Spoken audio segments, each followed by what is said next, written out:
नहमदुहु व नसल्ली अला रसूलिल करीम अम्मा बाद फ़अऊज़ु बिल्लाहि मिनश्शैतानिर रजीम बिस्मिल्लाहिर रहमानिर रहीम अस्सलामु अलैकुम व रहमतुल्लाहि व बरकातुहू।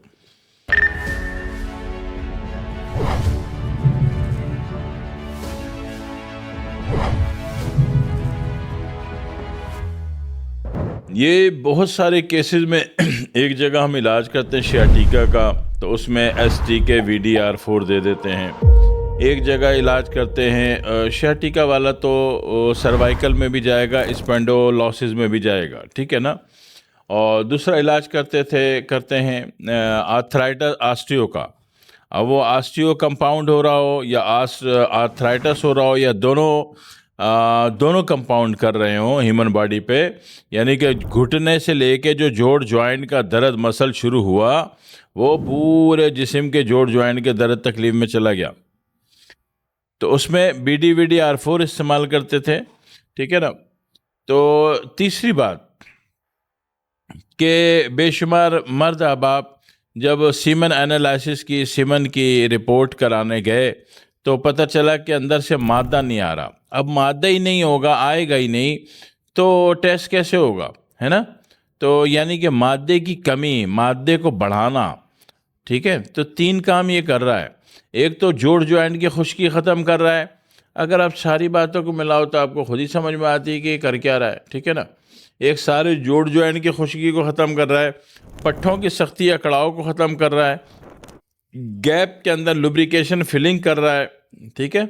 और इसी तरह लुब्रिकेशन कम है बॉडी में जोड़ जॉइंट में तो वो पूरी कर रहा है।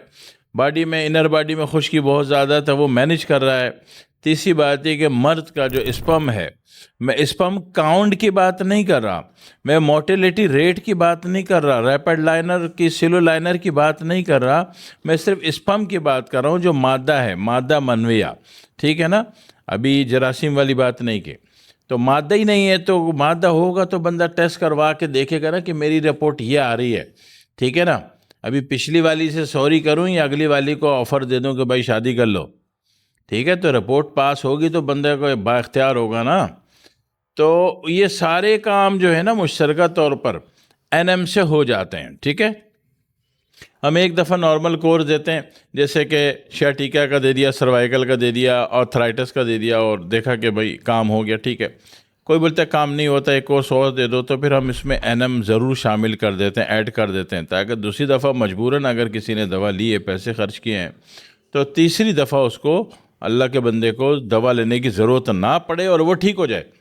और इसी तरह मर्द हजरात के मामले में जनाब अली रिपोर्ट तो जब बनेगी तो इलाज होगा ना कि कहाँ कहाँ पे काम है, पसल वैल्यू आ रही है या जो भी कमी आ रही है, रैपिड लाइनर गिरा हुआ है, सिलो लाइनर गिरा हुआ है, या जनाब अली स्पर्म काउंट वैल्यू कितनी आ रही है, मोटिलिटी रेट क्या आ रहा है। तो ये सारा तो उस वक्त पता चलेगा ना जब मादा आप टेस्ट करने को लैब को दोगे, मादा आएगा तो लैब उसको टेस्ट करेगा तो वो बताएगा, तो फिर उसके मुताबिक उस बताए हुए कि डिजिटल वैल्यू को मद्देनज़र रखते हुए आप इलाज करोगे ना मर्दांगी का, मर्द के मर्द होने का, ठीक है।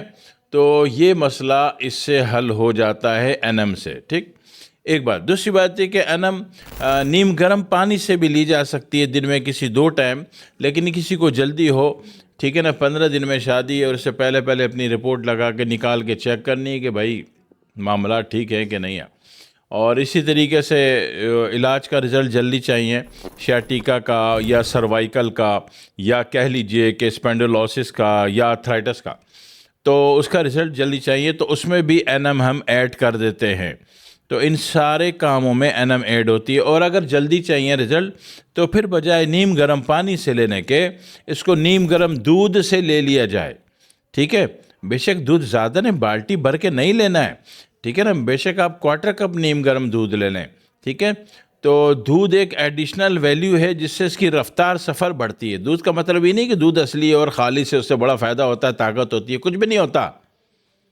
समझ में आ रही है? कुछ भी नहीं होता, क्योंकि जब दूध निकाला जाता है तो ऑक्सीटॉक्सिन का इंजेक्शन लगा के निकाला जाता है, उसके बाद दूध है ना वैल्यू कोई नहीं रखता। बस ये होता है कि कोई भी दवा सफ़र कर रही है बॉडी में तो उसका सफ़र तेज़ हो जाता है, बॉडी से दवा को तेज़ रनिंग करना है तो उसके लिए दूध इस्तेमाल होता है, ठीक है। या बॉडी दवा की तुरशी और तेज़ी और तलखी से महफूज रहे, उसको फील ना करे, तो तो उसके लिए भी दूध इस्तेमाल होता है। दूध एक लुब्रिकेंट इंग्रेडिएंट है, ठीक है, उस एतबार से इस्तेमाल किया जाता है, ठीक है। तो इससे में ये होता है कि फिर फ़ायदा जल्दी हो जाता है और दवा को रन करने में आसानी हो जाती है। तो ये समझ लो कि इंजन ऑयल है इंसानी बॉडी का दूध, कि उससे दवा ज़रा तेज़ रन करती है और ज़्यादा रन करती है और बॉडी के ज़्यादा से ज़्यादा रिसेप्टर उसको ले लेते हैं। क्यों? कि पैदा हुए थे तो सबसे पहले क्या पिया था? दूध, है ना। तो वो दूध जो सबसे पहले पिया था तो रिसेप्टर उसको जान लेते हैं, ठीक है। हाँ, वो तमाम बच्चियाँ जिनको दूध से सूंघने से उल्टी आती है और दूध को हाथ लगाने से ही मतली आ जाती है उनको, तो वो थायराइड के पेशेंट होते हैं, ठीक है। या फिर उनको फूड एलर्जी होती है। फूड एलर्जी में बेशक वेट एलर्जी हो, ग्लूटेन एलर्जी हो, सीलिया एलर्जी हो, तो फूड एलर्जी वालों को भी दूध से उल्टी मतली आती है। दूध उबलता हुआ भी सूंघ लेना तो उनको ऐसी उल्टी आती है जैसे पता नहीं कितना हराम खा के आए हैं, ठीक है। तो ये दूध के इफ़ेक्ट होते हैं।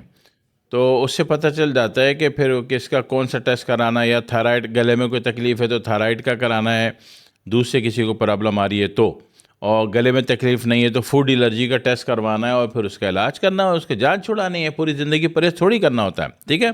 फूड एलर्जी का केस होता है तो फिर हम उसमें AP2 दे देते हैं, जो हर खाने के बाद काले चने बराबर जो है ज़बान पे मल के पानी पीना होता है।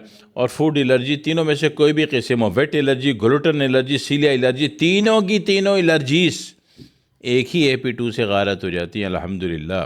दुआओं की दरख्वास्त है। अस्सलामु अलैकुम व रहमतुल्लाहि व बरकातुहू।